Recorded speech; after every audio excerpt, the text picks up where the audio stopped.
السلام عليكم ورحمة الله وبركاته. بنا اشتار فيك يا كلبات هو اللي جديد في هذا الخبر، هو أن أول مرة المغاربة يستهدفوا مقرات النواحي. هاي البنايات الثابتة ما كانوا يستهدفوها من بداية الحرب إلى اليوم، خبطوا قبلتها وخبطوا تلها وخبطوا شرقها، خبطوا أبعد منها، يعني خبطوا إلى الحدود الموريتانية. الكمائن الجزائريين اللي خبطوهم المدنيين، الكمائن المدنيين الجزائريين، يعني ما كانوا مستهدفين المقرات العسكرية للنواحي اللي موجودة فهم، وهم عارفينها وعارفين عنها مقرات للنواحي. اليوم عادوا يخبطوها، وبالتالي هذا هو اللي جديد.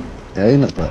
النقطة الثانية، مقدد درون سلاحها كانوا قالي والله باطلة، صواريخ ذخيرتها كانها قالية باطلة. الهيشاوية الثانية الاف 16 والله قارها ذخيرتها فعلا قالية، ترمين تعود الأهداف عسكرية، وفيها مثلا لينصاب فيها رقاج، والله متوقع عن مصيب وفيها رقاج، والله ظنين أقلى بالتأكيد، أقلى الهدف المصاب من الصاروخ سوى كم مكلف، لأنه فيه خسائر بشرية.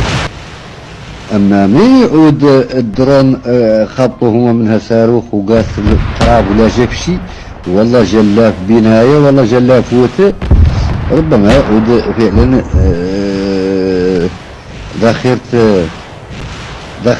ذاخرة الصاروخ بحد ذاته هي اللي تعود أقل بار، يعود الصاروخ بحد ذاته أقل، ربما يعود أقل من بعض العتاد، أقل من بعض الإمكانيات، يقال من تعود فهم خسائر بشرية. الصاروخ ما هو غالب.